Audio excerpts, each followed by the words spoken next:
Entre arquitectas, encontrando nuestra voz. Hola chicas, ¿cómo están? Lu, Ángela. Hola Ari, muy contenta de estar por acá una vez más. ¿Tú cómo estás, Ángela? También súper contenta de estar aquí. Pues qué bien, bienvenidas a este nuevo episodio en la que entrevistaremos a la arquitecta Julieta Boy desde las oficinas de Reforma, donde ella nos recibió. A Ari y a mí. Extrañamos mucho a Ángela porque esta vez no nos pudo acompañar, pero pues fue una aventura increíble porque justo nos tocó ver el castillo de Chapultepec. Estuvo muy lindo. La verdad es que tiene un lugar espectacular donde Julieta colabora. Julieta Boy es arquitecta por la Facultad de Arquitectura de la UNAM.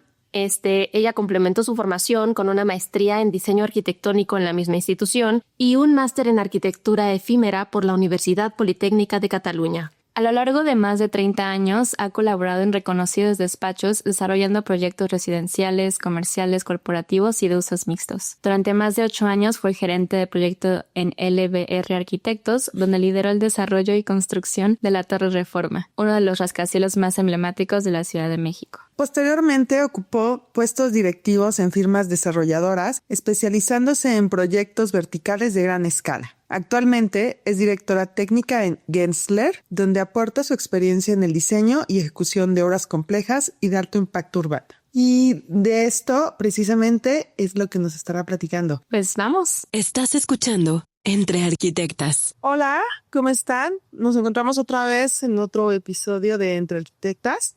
Y hoy tenemos el gusto de estar con Julieta Boy. Nos recibe aquí en sus oficinas de la Ciudad de México, en pleno Reforma, con una vista invidiable hacia el castillo de Chapultepec. Julieta Boy, ¿cómo estás? Muchas gracias por acompañarnos. Gracias por estar aquí, muy emocionada de vivir esta experiencia. Nosotras mucho más.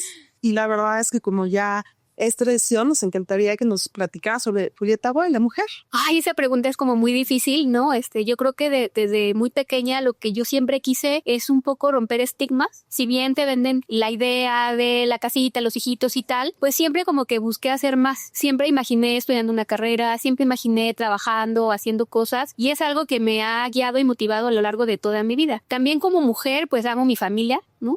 Amo a mis papás, a mis hermanos, mis sobrinos. Me gusta mucho convivir con todos ellos, ¿no? Me gusta mucho llevar espacio en familia, la familia mexicana muégano, ¿no? Que nos encanta ir a todas partes y a veces se cae un pedacito, lo vamos a pegar, ¿no? Y pues me gusta mucho esa experiencia de siempre pensar en ellos, ¿no? En pensar en su bienestar y que todos estemos bien. También soy una mujer que le gusta a las amigas. No seré de muchas amigas, pero mis amigas que tengo todas son muy queridas y todas son amigas ya de muchos años y creo en el poder y en el apoyo femenino, ¿no? De apoyarnos y sostenernos unas a otras, y es que estar ahí y escuchar muchas veces es como difícil, pero soy esa mujer. En tu caso, ¿siempre quisiste ser arquitecta? Sí, yo soy esa persona. O sea, sí, desde muy chiquita, y siempre tengo una historia que he contado varias veces, que yo estudiaba baile, ¿no? En una academia de Amalia Hernández. Pues obviamente esa edad que es ser bailarina, ¿no? Le tomaba ballet y ballet folclórico. Y en una ocasión vi que llegó una persona, ¿no? Un señor en un coche convertible, así en gasné como en las películas. Yo obviamente no sabía quién era, estaba yo afuera de la academia así con mis piecitos colgando esperando que llegara mi papá a recogerme, y me impactó mucho ese señor que llegó, y yo vi que todo el mundo fue a saludarlo con mucho respeto, y lo vi como, no, me impactó su personalidad, ¿no? Así como con mucha seguridad y tal, y cómo la gente lo veía con mucho respeto. Y entonces fui y le pregunté a una señorita que estaba ahí, yo, ¿y él quién es? Y me respondió, es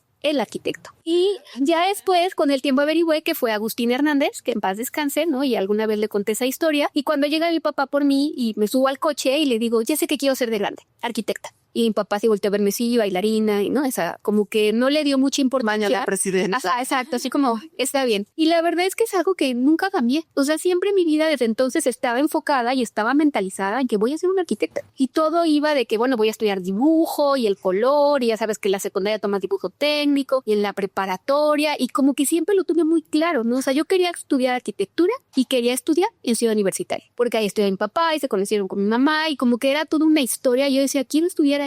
Y yo soy de ideas y objetivos muy claros, y cuando me obsesiono con algo, lo hago así. Como bala.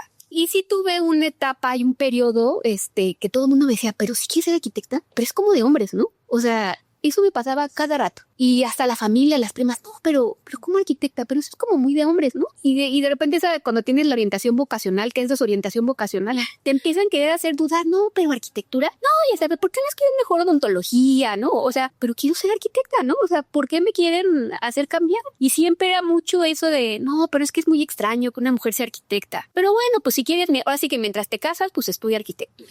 Y sí, o sea, como que la gente no me motivaba, más bien como que me desanimaba. O sea, piensa en otra cosa. Y cuando entré a la Facultad de Arquitectura, sí fue como, o sea, sí, esto es lo que quiero hacer.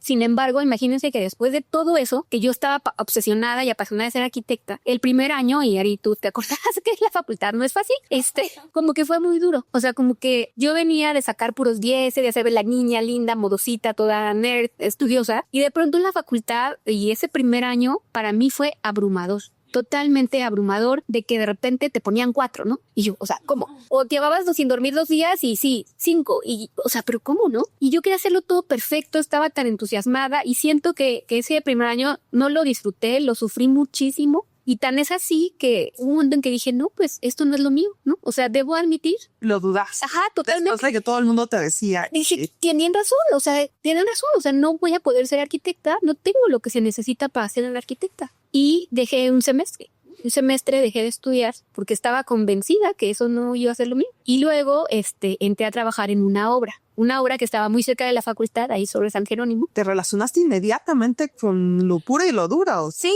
no sé, sí. Y todas, creo, las mujeres tenemos gran obsesión de ser perfectas, ¿no? Nos enseñaron, mi generación por lo menos, nos enseñaron que tienes que ser perfecta y todo tienes que hacer muy bien y más, ¿no? Y doble y tal. Entonces yo sentía que no lo estaba haciendo bien. Sentía que no iba a funcionar. Quiero ver qué voy a pensar de mi vida. Y algún maestro de la facultad, yo creo que me vio muy agobiada y me dijo, oye, pues, hay un trabajo aquí, ¿por qué no trabajas en las vacaciones ahí? Y entonces entré a trabajar en esta obra que estaba muy cerca. Y siempre les digo, ¿no? O sea, me pagaban 5 pesos la hora. Y aún haciendo cuentas en tiempo, no están ustedes para saberlo, es muy poco. Sí, o sea, pues es muy poquito. Mi trabajo era, doblar planos. Y en ese entonces, voy a decir una palabra de la prehistoria, había heliográficas y maduros de los planos. O sea, antes pues los hacías a mano y no ibas a repetir cada plano. Entonces le sacabas una copia gigantesca y luego sobre la heliográfica hacías correcciones. Entonces digamos que estaba yo ahí en la obra y tenía que corregir los maduros. Hay un liquidito que olía súper tóxico que le ponías al plano y entonces como que se despintaba y le empezabas a trazar enfrente. Y además teníamos el famoso Leroy, que para hacer las letras. Entonces yo hacía las correcciones de los planos en sitio con estas heliográficas y con estos maduros. Tenía que tener todos los planos organizados. No sé, alguien llegaba a pedir un plano, pues se los daba. Y luego te llevaba como que el control de la bodega, ¿no? Me decían, pues voy a ver con tus costales,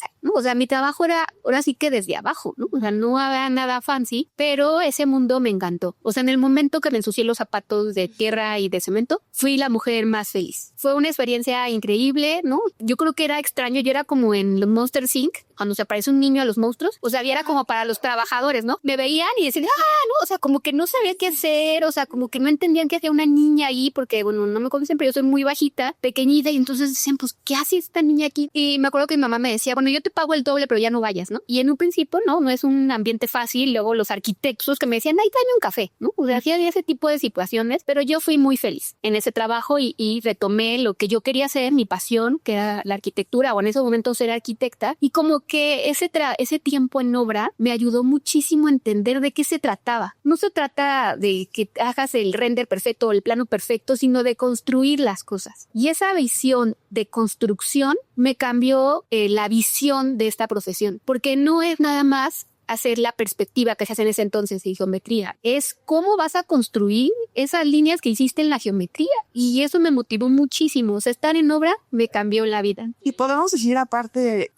si seguimos un poco todo lo que has hecho y todo este desarrollo, sí trazó totalmente tu camino. Sí, porque entonces ahí mismo te llama la atención de ¿por qué no hay mujeres, no? O sea, la mujer que está es la que limpia, o estaba la asistente del arquitecto, pero no había mujeres. No había, y es un ambiente como difícil de pronto estar ahí como única mujer. Yo tengo un poco de experiencia porque tengo puros hermanos, no tengo hermanas, pero era así como de, ¿por qué este ambiente es tan masculino, no? O sea, y siempre tienen la idea de que una mujer en obra tiene que volverse masculina. Y yo siempre estuve claro que yo no soy así. O sea, mi personalidad no es ser masculina. Yo soy girly y soy lo que ahora coquette y me gusta hacer y no quiero cambiarlo y no voy a cambiar eso. Pues en lugar de verlo como un opuesto, O sea, yo vi, o sea, en lugar de tratar de que mi personalidad era lo negativo y estuviera mala, quise ver cómo mi personalidad o mi forma de ser podía aportar a estas situaciones en una obra. ¿Por qué? Porque la obra son no groseros y no saben ustedes. Yo no soy grosera, en mi vida normal sí, pero la obra es como tratar a la gente bien. Y lo que me di cuenta en ese momento es que la gente en obra lo que necesita es que alguien tome decisiones o alguien le resuelva su problema. Y entonces cuando tú ibas y le decías,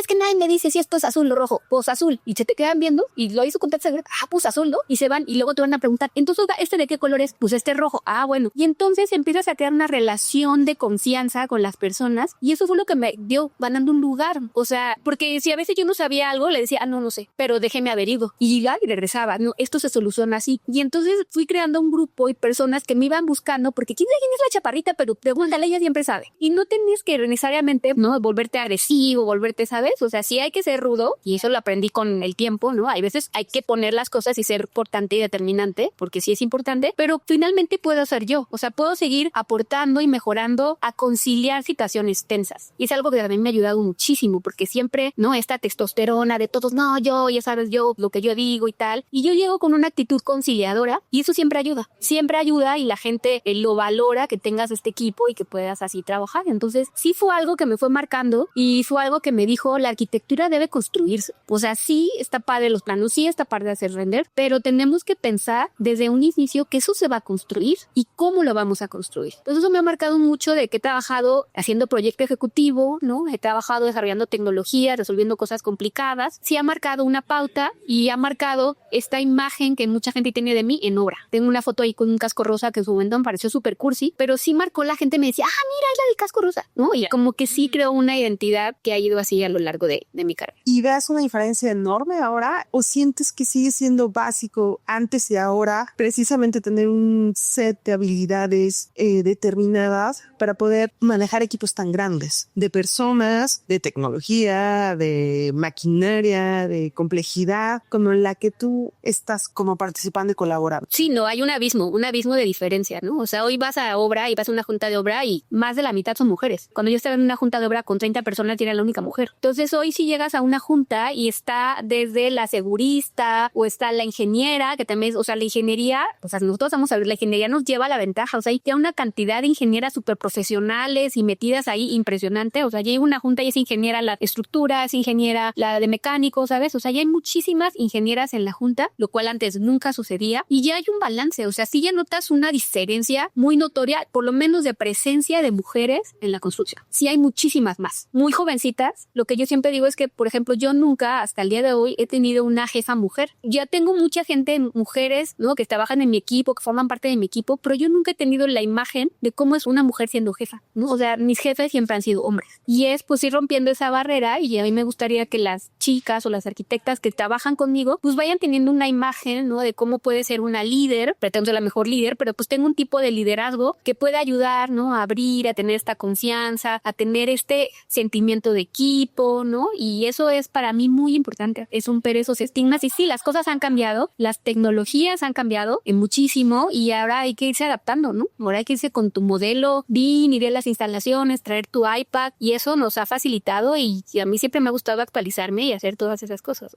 Esa es una pregunta interesante, ¿no? ¿Cómo pasas del maduro a la tecnología BIM o a la tecnología portable en obra incluso, ¿no? Pues mira, justamente cuando les contaba que trabajé ahí de dibujante en la obra y tal, resulta que me metí en un verano a tomar un curso de AutoCAD, ¿no? Cuando nadie dibujaba en AutoCAD. Y pues sonaba interesante, había un chico que me gustaba que iba a tomar el mismo curso y dije pues nos inscribimos. Y entonces ahí empiezo a manejar estas nuevas tecnologías como es el AutoCAD. Tengo una cosa muy extraña que escribo como zurda pero soy derecha y entonces los planos me costaban mucho trabajo, o sea me tardaba el doble del tiempo que una persona lo podía hacer normalmente porque tengo que hacerlo al revés porque es como si fuera zurda, ¿no? Entonces me tardaba mucho. Entonces cuando yo vi esto dije no, qué maravilla, ahora sí voy a acabar mis planos a tiempo, no le va a estar perdiendo todo el tiempo, ya sabes, ¿no? Sino que ahora sí lo voy a hacer. Entonces me enamoré en ese momento del AutoCAD. En la facultad fue todo un escándalo porque no nos dejaban entrar en AutoCAD y no y toda la vieja escuela y porque en ese entonces los arquitectos creías que el AutoCAD es que le decías casa y te dibujaba la casa. Ahora piensa que al BIM sí, le dices casa y así ya todo va a pasar. Hoy sí existe inteligencia artificial, pero aún así, o sea, si tú a estas herramientas les metes basura, te va a salir basura. al final siguen, es unas herramientas maravillosas, increíbles, pero tienes que alimentarlo con la información correcta, ¿no? Entonces, pues empiezo a dibujar AutoCAD y de mis 5 pesos que ganaba la hora, ¿qué crees? Pasé a ganar 20 pesos la hora como dibujante en AutoCAD, porque en ese momento éramos como los unicornios, ¿no? ¡Ah, hija! Ella sabe AutoCAD, ¿no? Y dibuja en AutoCAD. Y entonces empiezan a hacer los planos y me empiezan a contratar en los despachos para dibujar en AutoCAD, en la computadora. Y oye, ¿el plotter cómo sirve? Ah, mira, pues más o menos ahí. Y entonces me empecé a meter desde ese momento en la tecnología, ¿no? Y era la innovación hacer los planos en AutoCAD. Y luego, no, pues que las referencias externas, ¿no? Bueno, y entonces te empiezas a meter en esa herramienta que era una maravilla, ¿no? O sea, pero pues todo tiene que evolucionar, o sea, tenemos que ir, no podemos quedarnos estancados ahí y ahora pues empezáramos a visualizarlo. Al final, el AutoCAD sigue siendo una herramienta de dibujo que finalmente sigue haciendo como geometría, ¿no? Y cuando empieza esto del BIM, pues ahí estás literalmente haciendo una construcción virtual de tu proyecto. Y eso sí te lleva más tiempo que hacerlo en AutoCAD, definitivamente, pero tienes la ventaja de que no puedes ajustar cosas y puedes evitar muchos problemas en obra. Entonces yo cuando conozco el BIM es en el proyecto de la torre, ¿no? O sea, que nos dicen vamos a hacerlo en BIM. Yo ya había empezado en AutoCAD y lo que hicimos es que se hizo solamente un modelo de cruces, no era un modelo de documentación, digamos, sino que yo seguía haciendo los planos en AutoCAD, pero teníamos un modelo con que también todas las ingenierías iban modelando y pudimos resolver cosas muy conflictivas o con poco espacio con el BIM. Y oye, Julieta, regresando un poquito, bueno, estábamos ahí viendo hace ratito, y yo que también das clases Sí. en la facultad, y ahorita ligándolo un poco con este tema, ¿cómo ha sido esta parte también de dar clases, de toda esta nueva tecnología que ahora tenemos a la mano, que luego sí también es como, ya puedo hacer casi muchísimas cosas y yo todavía me encanta dibujar a mano, sí es algo que aprecio muchísimo, pero también está esta otra parte que es súper valiosa, la inteligencia artificial. Yo empecé a dar clases porque tenía muchas ganas de dar clases, porque en esta carrera, en este camino que he tenido profesional, de pronto se me acercaban mucho los jóvenes, se me acercaban mucho las chavas y yo sentía como un compromiso de que me decían, no, es que yo la admiro mucho, yo no sabía qué decir, o sea, me causaba mucha, de que no, o sea, no era algo que me esperaba y luego así las conferencias se me acercaban, ¿no? Y me quiero tomar una foto y es que yo quiero ser, y entonces empecé a sentir como un compromiso, ¿no? Con todas estas nuevas generaciones de que tenía que hacer algo, ¿no? Y entonces pensé, bueno, recordé esta situación que me pasó a mí donde los maestros no me motivaron de la manera correcta, ¿no? Y estuve a punto de perder mi camino. Y dije, bueno, voy a ser la maestra que yo quisiera haber tenido. O sea, voy a ser esa maestra que me hubiera gustado tener. Y regresas a la Casa Montero, o sea, regresas a CEU también. Totalmente feliz. La verdad es que era un sueño que tenía y hay veces que las oportunidades se dan, ¿no? O sea, tenía mucho tiempo persiguiendo eso. Una vez fui a dar una plática justo a la facultad y en eso me dice la arquitecta encargada de que lleva todo el área de los profesores y dice, oye, Julieta, se acaba de abrir una plaza. ¿No te interesaría? Bueno, o sea, me brillaron los ojos y yo, sí, ¿cómo? ¿Cuándo? Bueno, a ver, ojalá, a ver el horario, no sé, vamos a ver. Y las cosas se dieron porque además la clase que se liberó es construcción en una materia que normalmente la gente nadie le gusta y nadie quiere. Y yo dije, lo tengo que dejar que lo quieran. Y además era en la tarde, ¿no? O sea, yo doy clase de 7 a 9 de la noche, lo cual me permite hacer mis actividades en el día, trabajar y luego de aquí me salgo, me voy a dar mis clases y termino feliz. O sea, la verdad es que la mayoría del tiempo, mientras doy clases, lo disfruto muchísimo. Me encanta estar con los jóvenes, con los chavos, con los estudiantes y trato de ser eso, ¿no? O sea, yo no soy muy estricta en cuanto a las tareas. Soy estricta en que pues tienen que poner atención y tal, pero trato de explicarle las cosas de tal forma, y a lo mejor sin ningún método académico o tal, pero de que lo entiendan, ¿no? O sea, a ver, una estructura, tú no vas a calcular las varillas de refuerzo. O sea, más bien entiende cómo está funcionando, cómo se está transmitiendo la carga, por qué escogimos esto, ¿no? Y trato de hacerlo muy didáctico para que comprendan realmente y a la gente le guste la construcción. Y no crean que nomás es ir ahí, no, pues es que van a ir ahí a gritar o no. O sea, no, es tan lindo. Y al final también yo siempre digo que diseño es todo. O sea, diseño es hacer el plafón, hacer cómo vamos a resolver esa rejita, es cómo vamos a hacer todo. O sea, ese estigma de que no, pues yo soy diseñador y no, todos somos diseñadores. Son diferentes tipos de diseño, diferentes tipos de creatividad, pero al final es un proceso de diseño completo de principio a fin, ¿no? Y entonces trato de meterles eso, ¿no? Y también luego te enseñan en la escuela que si no tienes tu despacho no eres exitoso. O sea, no es como, no, pues ya, aunque tengas tu oficina con tu escritorio y le hagas a tu mamá el baño, ese es ¿no? La idea que te sí, el punto máximo que tienes que llegar es ese. Sí, y no, o sea, sí está padrísimo, sí es algo que puedes hacer, pero no es lo único. O sea, si no tienes tu despacho no te haces una persona fracasada o no exitosa, porque también yo lo intenté un tiempo con una amiga y los números no son lo mío, y pues no, o sea, es algo mucho más difícil, complicado, y trato de meterle, o sea, de inculcarles a los muchachos la idea de que no todo es tengo que hacer el render más increíble y si no hago eso no soy un arquitecto. Me suena por lo que nos cuenta, al contacto que tuviste real con la obra. Es esa, o sea, como que tu idea de cómo llevas tu clase es para acercarlos a aquellos que no pueden, por ejemplo, trabajar o no se les ocurre y traer un poco la obra al aula. Sí, muchísimo, muchísimo. O sea, cada semestre hacemos un ejercicio de que construyen un muro. O sea, a ver, vas a hacer un muro de tabique o un muro de bloc, a escala, obviamente, ¿no? Pero hacen su muro. O sea, tienes que ponerles, si es de tabla roca, sus canalitos, ¿no? Tienes que ponerle su cara y fijar, y eso les encanta a los chicos, ¿no sabes? O sea, todo el mundo disfruta esa clase. Todo el mundo, porque al final es algo plástico y lo estás viendo construido, ¿no? Y entiendes cómo es. No es nada más dibujar 2 rayitas en el plano, ¿no? Es que van dentro de esas 2 rayitas. Y entonces trato siempre de hacerle este tipo de ejercicios dinámicos donde realmente apliquen y comprendan por qué son las cosas y por qué están ahí, ¿no? O sea, no es... A mí me gustaría mucho llevarlos a obra. Es complejo, ¿no? Porque, pues, por temas de responsabilidad y llevarte a 60 alumnos a una obra, y sí es como un proceso que hay que seguir en la facultad, que creo que es correcto, ¿no? Porque estás tomando mucha responsabilidad. No los llevo todos los semestres, pero trato de que sí vayan a la obra y lo vivan, ¿no? O sea, al final sí es un ambiente ahí de que estás construyendo algo junto con muchas personas. Sí, justo. Creo que lo que dices es, o sea, sí estoy como recapacitando. Sí, pero realmente a nadie le gusta construcción. Sí, no, o sea, yo era esa persona. O sea, hasta que no me llevaron a ver un muro Milán, así yo decía, o sea, se me hacía abstracto, ¿no? Así como, pero ¿cómo funciona, no? Y ya justo un arquitecto, José Mejía, nos llevó y dije, wow, o sea, y es impresionante, sí, aparte es emocionante, ¿no? De ver como, wow, esto sí funciona, ¿no? Y a veces sigo sin entender. Pero no importa, ya tienes esa semillita, ya sabes que llega un proceso y ya sabes que está ahí. Y es eso, o sea, yo a veces siento que a lo mejor me pongo muy técnica y muy obsesiva con ellos que están muy jóvenes, pero con que siembres esa semillita, ¿sabes? Ya como que les da la inquietud y si quieren luego van averiguando, un día van a acordarse, la arquitecta nos dijo. Y también algo como que es súper bonito, que me gusta vivir, que ya estoy en el momento en que ya me encuentro alumnos fuera y me dicen, es que la arquitecta en su clase una vez nos habló de la certificación. Pues el otro día así estaba yo en un congreso y no sé qué, y de repente yo un chavo, porque posiblemente ya iba como vestido más así, sí, es que la arquitecta en su clase nos habló que había certificaciones de edificios. Y yo volteo a verlo y yo, o sea, fue mi alumno. Y eso se siente tan bonito, ¿no? Que a lo mejor quizás en la clase pues no entendió todo lo que implica una certificación de un edificio, pero como que se le queda eso y se acuerda, ¿no? Y es lo que a mí me interesa al final, sembrar esa semillita de la curiosidad, del interés, y quizás en algún momento de su carrera, una vez la arquitecta nos habló de eso. No espero que salgan siendo expertos en construcción y sepan todo, pero por lo menos de tener esa inquietud y que lo vean divertido. Síguenos en Instagram,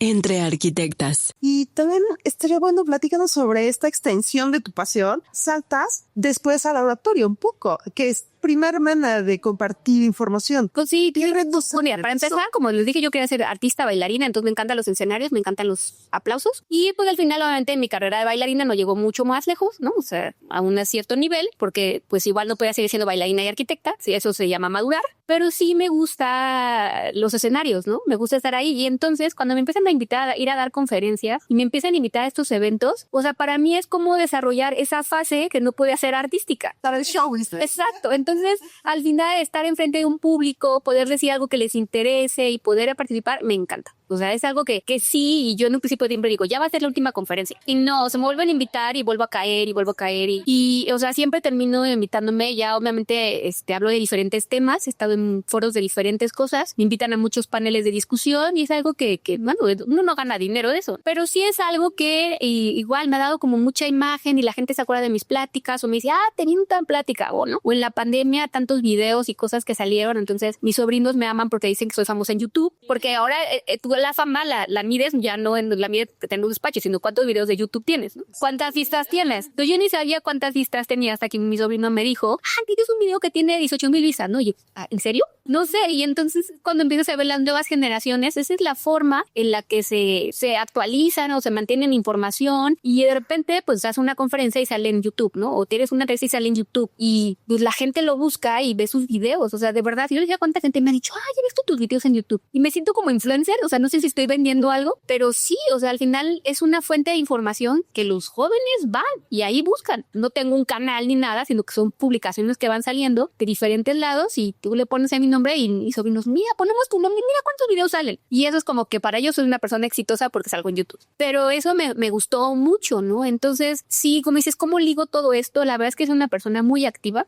siempre digo, ya voy a hacer menos cosas y no he podido lograrlo al día de hoy. Por ejemplo, ¿a qué hora inicias tu día? Hoy a las 7 de la mañana tenía una plática que doy de gerencia de proyectos en el posgrado de la facultad. Entonces empecé a las 7 de la mañana, ¿no? O sea, hablando igual como estoy ahorita. Bueno, pues hace antes. Bueno, sí, o sea, me levanté y a las 7 ya estaba yo vestidita con mi café arregladita porque fue en línea, ¿no? Estuvo súper bien, me hicieron unas preguntas increíbles. O sea, la diferencia de cuando doy clase, ¿no? Que al final son más jóvenes. Cuando doy esta plática en este posgrado, pues ya es gente adulta, ¿no? Gente que está ahí en la profesión y siempre me hacen preguntas también y tengo que pensar y me hacen cuestionar y me hacen pensar y me encanta. Entonces, certecé desde ahí, ¿no? Luego llegas a la oficina y los proyectos y ahora el concurso y ahora aquello y no sé qué. A las 6 en punto tengo que salir si quiero llegar a mi clase de 7 y si ya terminé mi día a las 10:30 de la noche de vuelta. Sí, a veces que quisiera organizarme y hacer menos cosas, pero no sé hacerlo. O sea, siempre a todo lo que me dicen, digo sí. También leí justo que estuviste muy involucrada en la Torre Reforma. Solo preguntarte cómo es trabajar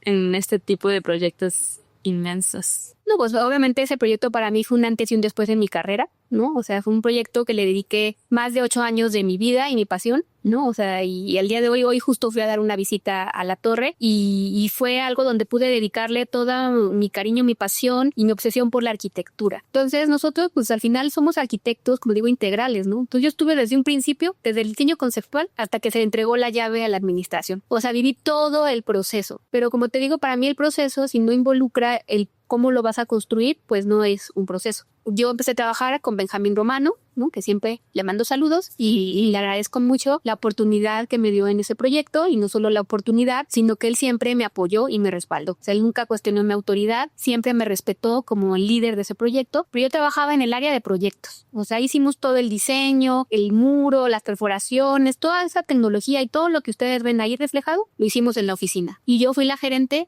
de diseño de ese proyecto. Pero como es un proyecto muy complicado, muy constructivo, pues sí estábamos en obra, ¿no? O sea, yo siempre estaba en obra haciendo la supervisión arquitectónica. Y ahí, pues, ¿no? Te empiezas a meter, empiezas a decir, y es que si no estabas ahí, eso no hubiera salido, porque tiene una geometría compleja, porque tiene 2 sistemas constructivos diferentes, como es el concreto y el acero, tienes el detalle, la calidad. O sea, yo sí creo que si uno como arquitecto no está ahí, te hacen otra cosa. O sea, te lo hacen completamente diferente. Y ese muro de concreto que ustedes ven es porque fue la obsesión y la pasión no solo mía, sino de todo un equipo que, ¿no? Se diseñaron, hicieron los planos de cada tira de concreto, cómo era diferente, cómo iba cambiando. O sea, esto es probablemente un trabajo en equipo, que a mí me tocó ser la líder de ese equipo. Y Benjamín era nuestro jefe y pues fue una experiencia única donde aprendí muchísimas cosas, no solo de tecnología y de proyectos, sino de personas y de manejar, ¿no? Equipos grandes. Sí fue un gran reto, sin lugar a dudas. Hubo momentos que quería llorar, sí, y que lloré, sí, pero hoy en día los ves como todo lo que crecí y aprendí, ¿no? O sea, porque durante todo ese tiempo crecí muchísimo como persona y como profesional, ¿no? Luego me preguntan, no, pues ¿qué sacrificaste? O sea, no es que haya sacrificado nada, porque yo decidí enfocarme en ese proyecto. Y porque si había otras situaciones personales, ¿no? De relaciones que siempre me querían hacer separarme de ese proyecto, las desechaba, ¿no? O sea, porque si al final, otra vez, yo soy feliz haciendo esto, ¿por qué quieres que deje de ser feliz? Pues estuve ahí y lo amo y es un antes y un después. Y pues no sé, siempre me preguntan qué sigue en tu carrera. Pues seguir trabajando porque nuestro oficio está aquí con un lápiz y seguir diseñando y no todos los proyectos son tan icónicos. No sé qué pase en mi carrera en los próximos años, pero lo que sí te puedo decir es que yo hice el rascacielos, un rascacielos de Ciudad de México y fue el mejor rascacielos del mundo y eso nadie me lo va a quitar nunca. Más allá de que aquellos que nos escuchan en la Ciudad de México y tal vez en el país y entiendan que hay un puesto, llamémoslo así, específico para un gestor, como mencionó Lucía, que tal vez en otros lugares no.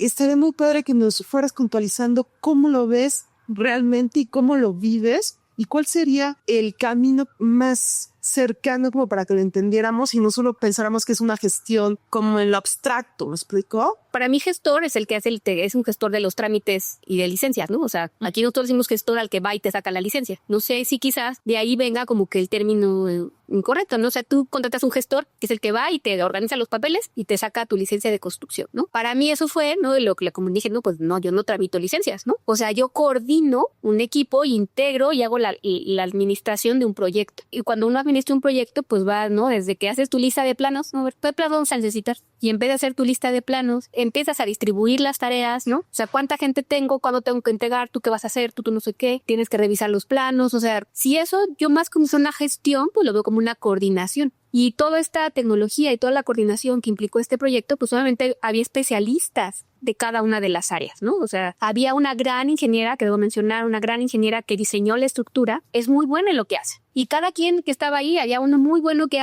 revisa elevadores, ¿no? Entonces creo que el éxito de toda reforma es que toda la gente que estaba ahí involucrada era muy buena en lo que hacía. Y entonces mi trabajo ya solo era toda esta información que tenía cada uno, era integrarla en un solo proyecto. Y entonces a lo mejor el eléctrico pues quería poner una subestación súper potente, gigantesca. No, sí está bien, nada más que no cabe, tenemos menos espacio, ¿qué podemos hacer? Es mucho esa coordinación y esa administración de toda la información que llega. O sea, me llegaban todos los planos de todo mundo. Y llegó el de la estructura, y llegó el no sé qué, llegó aquí. Y es como, ¿no? Vas coordinando e integrando todo esto porque en mi cabeza estaba todo el conjunto. El día de hoy me preguntas algo porque yo sigo apoyando a los de la torre. Yo tengo el proyecto aquí en mi cabeza. O sea, el día de hoy me saben decir, sí, eso fue porque no sé qué, bla, bla, bla, ¿no? Y entonces si de repente estaba en una junta de instalaciones y veía un ducto, yo no sabe que ese ducto ahí no puede ir porque aquí hay un espacio doble altura, ¿no? Y entonces era eso de todo mundo facilitarle su trabajo, ¿no? O sea, mi trabajo es facilitarle el trabajo a los demás y hacer esta integración conservando la arquitectura. Debemos poderlo resolver porque muchas veces te dicen,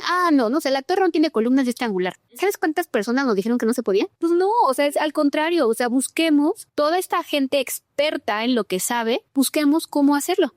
Para mí, es creatividad y diseño. ¿Cómo lograr que ese proyecto que tú te imaginaste arquitectónicamente de una manera se pueda realizar? Pues yo no puedo quejar, tenía los mejores expertos del mundo trabajando ahí. Paréntesis así de súper curiosidad que me da. ¿Cómo cuántos planos? No lo tengo, siempre me lo preguntan, o sea, yo creo que entre tanta información, todo que llegar, o sea, es que imagínate, de cada plaza de concreto, más de 5,000 planos, o sea. Increíble, es que ya solo con dimensionar. No, o sea, era muchísima información, o sea, porque además, yo creo en el detalle y me encanta el detalle, somos objetivos del detalle y entonces hubo muchísimos planos de detalles, muchísimos planos, cada tira de concreto, era un plano, muchísimos planos, entonces sí tienes que tener un control de la información, impresionante. Esta plática que doy, que les di en la mañana, es mucho de preguntan de ese control, ¿no? Yo no tenía ninguna herramienta que existen hoy, no tengo una especialidad en Project Management, pero pues yo me ideé mi propio sistema, de los planos, cómo puedan tener la última versión. Teníamos un sellito de los horas muy popular en PDF, pero en ese momento, de que firmabas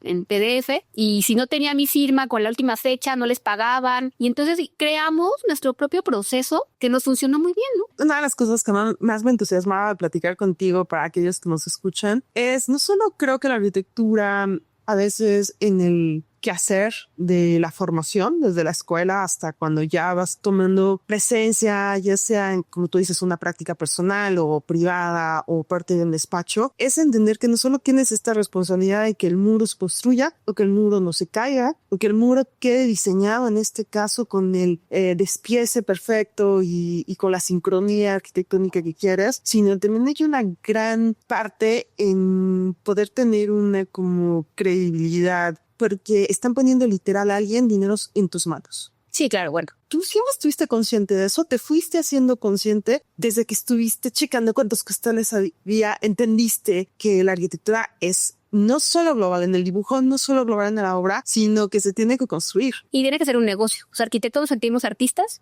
pero esto es un negocio. Y si la gente que invierte su dinero quiere recuperar su dinero, o sea, nadie está peleado con el dinero. No hay nadie que dice, te quiero regalar $100 millones para que hagas un edificio que te gusta. O sea, obviamente eso no sucede. Pero una vez que entiendes eso, que entiendes que esto es un negocio y que tienes que tener la prioridad, pues ya te va cayendo el 20 de que no puedes estar haciendo cualquier cosa extraña, ¿no? O sea, sino que sí se tiene que pensar siempre en el presupuesto. O sea, había muchísimos equipos, estaba el área de presupuestos que te decían, no, pues para fachada nomás tienes tantos millones, para esto tienes tantos millones. Y yo creo que hacer bien la parte del trabajo que te corresponde. Sí sentía, yo creo que cuando inicié en el proyecto no tenía clara la magnitud de lo que iba a hacer, la verdad, no lo tenía claro y de repente hasta que la gente me decía, no, wow, el trabajo y como que no lo iba visualizando, ya después, ¿no? Igual estás enfocado en que salga bien, nunca creí que tuviera un impacto así tan grande, eso como que vino después, pero sí estaba consciente de que estaba haciendo algo grande e importante que necesitaba toda mi atención y que necesitaba estar enfocada para lograr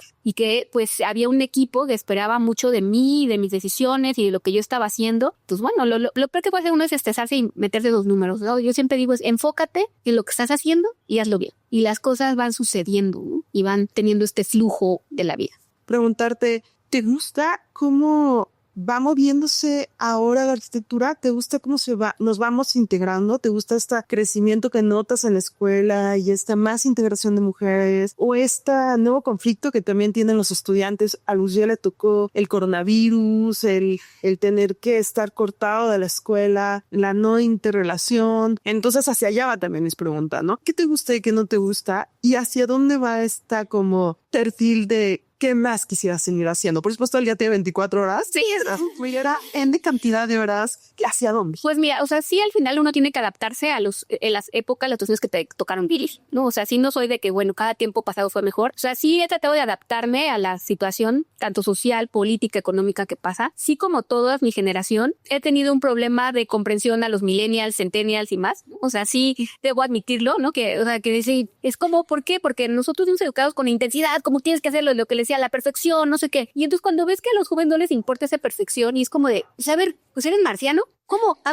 O sea, sí me costó, ¿no? Mucho, sobre todo cuando empezaba a trabajar con equipos, era difícil, ¿no? O sea, porque yo estaba toda intensa y ellos, no, pero ¿cuál es la prisa? Yo, o sea, sí hay prisa. Y una vez yo les decía, es que no entiendo por qué no les importa. Y ellos me respondieron, y me acuerdo mucho esa respuesta, es que nosotros no entendemos por qué para ti sí importa. Y entonces fue cuando pues tienes que comprender que tienes que adaptarte y que tienes que tratar de romper esa barrera de comunicación y entenderlo. O sea, sí, no me gusta a todos los jóvenes ahora que expresan lo que sienten, o sea, mucho tiempo, y sobre todo en el tema de la mujer, entonces llegaron a quedarnos calladas. Si había alguien que te acosaba o alguien que te tocaba o algo, pues mejor no decías nada porque voy a perder tu trabajo. Pues me gusta que las nuevas generaciones hoy hablan, y si algo está mal, lo dicen y lo gritan y lo corrigen. O sea, creo que eso es algo maravilloso, que me encanta que me esté tocando vivir eso, ¿no? No quedarte callado y no, pues a lo mejor pues no me ascienden porque soy mujer y no puedo decir nada porque me van a correr. O sea, me encanta que eso ya no suceda. Sí, les digo, me cuesta a veces esa actitud un poco más relajada, pasiva, pero trato de aceptarlo, ¿no? E integrarme. No me gusta que ahorita actualmente como que la arquitectura está muy banalizada y ya nada más es de la imagen. A mí me tocó una época en la que sí había una crítica arquitectónica. Yo trabajé escribiendo artículos en revistas y entonces sí ibas, veías, llegó un análisis y siento que toda esa etapa editorial de la arquitectura se perdió, ¿no? O sea, por lo que haya sido, por las redes, entonces ahora nada más ves la foto y 5 likes, pero ya no sabes si la foto es basura y si a lo mejor atrás de eso no hay nada que contar, y la arquitectura tiene mucho que contar, ¿no? O sea, todos los edificios tienen muchas historias y no conoces la historia. O sea, ves una foto que a lo mejor está editada y tiene 25,000 likes, pero ya se banalizó. O sea, yo quiero seguir conociendo la historia de los proyectos. Y toda historia tiene momentos bonitos y momentos feos, y te ves cosas que salieron bien y cosas que salieron mal. Y esa parte no me gusta tanto que esté tan banalizada, ¿no? Con una foto. Y ya no está todo eso detrás, ¿no? O sea, sí creo que ya hay una mayor apertura, creo que ahorita vienen etapas en las que se va a recuperar hacer arquitectura, creo que, ¿no? La costura del gobierno es construir otra vez y hacer cosas, y entonces yo siempre seré positiva y estoy positiva de que eso va a ser algo bueno para nuestra profesión, para nuestro gremio, que estuvo un poco golpeado, ¿no? En los últimos años, entre tantas cosas de pandemia y, ¿no? Y políticas y de innovación. Creo que viene una buena época, creo que México es un país increíble, que tiene muchísimas oportunidades y que siempre estamos construyendo cosas y que nos podemos quejar de nuestro país, pero la verdad es que tenemos un país maravilloso que siempre está generando y buscando crecer y mejorar las cosas. Entonces, a mí me gusta la época en la que estoy, solo les pido paciencia a los millennials y centennials, pero sí, pues hay que adaptarse y seguir adelante. Wow, sí, estoy como súper impresionada. Creo que sí, en general creo que la construcción y como todos estos proyectos gigantes han sido algo muy lejano en lo que yo me he enfocado mucho en la carrera, pero que admiro muchísimo. O sea, sí, ahorita que te veo hablar y ser tan apasionada con lo que haces, pues también como que me apasiona a las demás personas, ¿no? Y espero que también apasione a muchas mujeres que quieran dedicarse a la construcción o ya sea lo que sea, la arquitectura, etc. Por mi lado, bueno, muchísimas. No, muchísimas gracias por el espacio, Lu. Pues, Julieta, no sabes lo que te agradecemos. No, muchísimas gracias, de verdad, feliz, apoyar, felicidades por su proyecto, está súper lindo, está muy interesante, ¿no? Y pues gracias a todos los que nos escuchan. Tal vez nos quedaría solo, aunque vamos a compartir en redes información más precisa, saber Si alguien quisiera, le interesara, ¿cuál es la manera más sencilla de contactarte? ¿A través de algo muy oficial? ¿A través de algo? ¿A ti qué te gusta, por ejemplo? Pues mira, a mí me encanta mi Instagram. Quien me quiera seguir a mi Instagram es @julieboy. Siempre comparto muchas cosas de arquitectura, ¿no? Bueno, a Ari le tocaba tocar que acabo de viajar y me encanta visitar edificios y fotografiarlos y compartirlos. Sí, no, o sea, me encanta, es algo que disfruto mucho, que trato de hacerlo, ¿no? De vez en cuando y ya sea con toda mi lista de edificios que voy a visitar y, ¿no? Soy una fotógrafa frustrada, entonces me encanta tomar fotos y trato de buscar el ángulo. Entonces me gusta mucho publicar en mis redes sociales, en Instagram o no, o en LinkedIn también me pueden buscar y pues adelante, con gusto para compartir ideas. Pues muchísimas gracias. Un saludo a todos. Entre Arquitectas. Pues muchas gracias por llegar hasta aquí y acompañarnos. Le agradecemos muchísimo a Julieta por el tiempo que nos dedicó. Gracias a Julieta por habernos recibido al podcast y pues espero que todos ustedes hayan disfrutado este episodio tanto como nosotras. La próxima semana vamos a tener una invitada súper especial, pero me gustaría que Lula presentara. Como dice Ángela, estamos muy emocionadas de que escuchen el episodio de Mayu Uchiyama. Ella es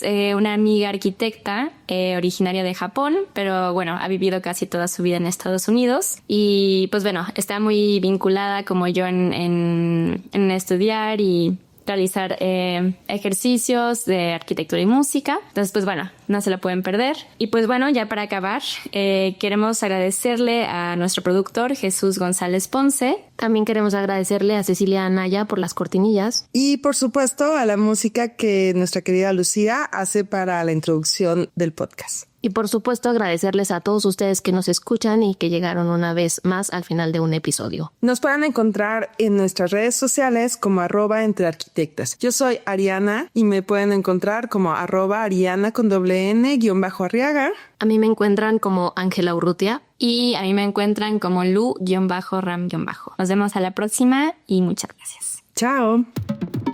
Entre Arquitectas. Encontrando nuestra voz.